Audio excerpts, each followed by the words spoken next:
ఓం శ్రీ మాత్రే నమ. 649వ నామము అదృశ్య. ఓం అదృశ్యాయై నమ. అదృశ్యము అంటే మనకి కనపడదు, మన ఇంద్రియాలకి కనపడనిది, గోచరము కానిది. గోచరం అంటే కనపడనిది అని. శక్తి, అమ్మ శక్తి మనకి కంటికి కనపడదు. శక్తి విలాసం, ఆమె చేసేటువంటి పనులు మనకి కనపడతాయి, అంతేగాని ఆమె శక్తి మనకి తెలియదు. విద్యుత్తుని మనము చూడలేము, కానీ ఆ విద్యుత్తుతో మనం ఉపయోగించుకునేటువంటి కాంతి, మరి గాలి, అన్ని మిషన్లు అన్నీ కూడా అవి చేసేటువంటి పనులు మనకి వెలుతురు ఇవ్వటం, గాలి ఇవ్వటం, మిషన్లు పనిచేయటం అవన్నీ మనకు తెలుస్తాయి, కానీ ఆ విద్యుత్ అనేది మనకు కంటికి కనపడదు. అలాగే అమ్మ శక్తి మనకి కనపడదు, కానీ అమ్మ లీలలు మనకి కనపడుతూ ఉంటాయి. అమ్మ అదృశ్యంగా ఉంటుంది. మనకి అనుభవానికి మనకి తెలిసిందే విద్యుత్తు. దాన్ని మనకు ప్రత్యక్ష అనుభవం గనక అలా అమ్మ కనపడకుండా ఎలా చేస్తుంది, ఎలా కథయి లీలలు అంటే మనకి మంచి అనుభవం, నిత్యానుభవం విద్యుత్తే. అలా ఎన్నో రకాలుగా ఆ విద్యుత్తు ఉన్నదొకటి, అనేక లక్షల రకాల్లో మనం ఆ విద్యుత్తుని ఉపయోగించుకుంటున్నాం. ప్రతి దానికి విద్యుత్తే ఆధారంగా మనం జీవనాన్ని గడుపుతున్నాం ఈరోజు. మరి అలాంటి విద్యుత్తు ఎక్కడి నుంచి వచ్చింది? అమ్మ సృష్టిలోదే. అమ్మ సృష్టిలో వచ్చినటువంటి ఆ విద్యుత్తుకే ఇంత శక్తి ఉండి, ఇన్ని యంత్రాలను నడుపుతూ, ఇన్ని లీలల్ని చూపిస్తూ అది చేసేటువంటి పనులన్నీ మనకు తెలుస్తున్నాయి కదా. అలాగే ఆ విద్యుత్తుని సృష్టించినటువంటి తల్లి మనకి అదృశ్య. అలాగే మనకి కనపడదు, కానీ అమ్మ చేసేటువంటి లీలలు, పనులన్నీ మనకి కనపడుతూ ఉంటాయి.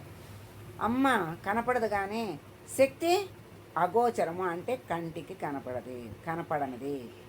అలాగే మన జన్మలు ఎన్నో జరుగుతున్నాయి. మన జన్మలకి మనం చేసినటువంటి ప్రారంధమే మనకి తెలియదు, మనం చేసినటువంటి పుణ్యపాపాలే మనకి తెలియవు. మరి ఆ పుణ్యపాప ఫలాల్ని సాక్షిగా ఉన్నటువంటి ఆ చైతన్యమే మనకి మళ్ళీ ఇచ్చి పంపిస్తుంది. మరి మనం చేసిన పని యొక్క ఫలితము అని మనం తెలుసుకోలేని అజ్ఞానంలో ఉన్నాం. మన పనే మనం తెలుసుకోలేని అజ్ఞానంలో ఉన్న మనకి అనంతమైనటువంటి శక్తి కలిగినటువంటి తల్లి, బ్రహ్మాండాలని లీలగా ఆడించేటువంటి తల్లి యొక్క శక్తి మనకి మరి ఎలా తెలుస్తుంది? అందుకని ఆ శక్తి అదృశ్య శక్తి. ఏమీ లేదు అనుకోవటం అజ్ఞానం.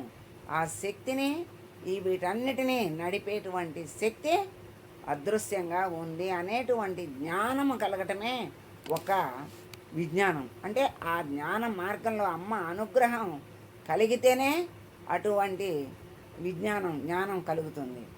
ఆ విజ్ఞానముగా మారుతుంది. అంటే తెలుసుకున్నవాడు ప్రతి దాంట్లోనూ అమ్మ చైతన్యము ఉంది, అమ్మ చైతన్యము ఉంది, అమ్మ శక్తి ఉంది, అమ్మ లీల ఉంది, ఇదంతా అమ్మ లీల అని అనుక్షణం అనుకుంటూ ఉన్నాడు అనుకోండి, అదే విజ్ఞానం అవుతుంది.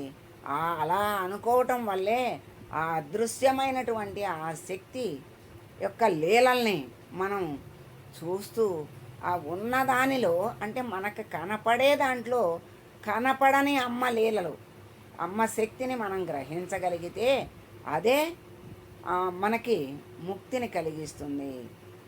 అలా అమ్మ స్మరణ ఎప్పుడు, అమ్మ అన్నింటిలో ఉన్నటువంటి అమ్మని ఎప్పుడు మనం అగోచరమైనటువంటి అమ్మ చైతన్యాన్ని మన మనస్సుతో గోచరం అంటే చూస్తూ ఉండాలి. అలా మరి ప్రతి దానిలోనూ మనకు కనపడదు కదా అని అనుకుంటాము. కనపడని దాన్ని ఎలా చూడాలి అంటే, మరి మన కనపడని కరెంటు ద్వారా మరి ఉపయోగించుకునేవన్నీ మనం ఎలా ఉపయోగించుకుంటూ ఇది కరెంటు వల్ల వచ్చింది అనేటువంటి జ్ఞానం మనకి ఎలా కలిగిందో, అలాగే మనకి జీవితంలో జగత్తులో ఉన్నటువంటి అన్నీ కూడా వాటి యొక్క అమ్మ చైతన్యము చేతే అవి ఉనికిని సంతరించుకున్నాయి, అవన్నీ ఉపయోగపడుతున్నాయి, అవన్నీ సృష్టింపబడింది అమ్మే. ఆ సృష్టిలో ఉన్నది అమ్మే. సృష్టించింది అమ్మే. అమ్మ శక్తే అక్కడ ఉన్నది. అమ్మ యొక్క అంశే దాంట్లో ఉంది. మళ్ళీ అమ్మే మళ్ళీ అన్నిటిలోనూ ఉంది. అలా అమ్మ అంశతో బయటికి వచ్చినటువంటి సృష్టిలో అమ్మ మా చైతన్యమే నిండి ఉంది అనేటువంటి విషయాన్ని తెలుసుకోవటమే అదృశ్య అయినటువంటి తల్లి యొక్క శక్తిని మనం తెలుసుకున్నట్లు. అలా మనకి అమ్మ లీలలు కనపడతాయే కానీ అమ్మ కనపడదు. కనపడని అమ్మని మనం ఎందుకు తలవాలి అంటే, మరి కనపడని విద్యుత్తుని మనం ఎందుకు వాడుకుంటున్నాం?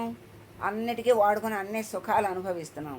అలాగే కనపడని అమ్మని ఈ లీలల్లో, ఈ జగత్తులో ప్రతి దాని ఉనికి అమ్మే, అమ్మ చైతన్యమే అని భావన చేసినప్పుడు అమ్మ మనకి దృష్టికి కనపడుతుంది, మనస్సుకి మనకి అందుతుంది.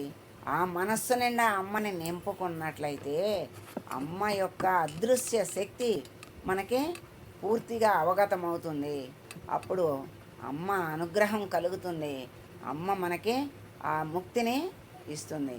అటువంటి అదృశ్య అయినటువంటి మాతకి మనం మంగళం పాడదాం.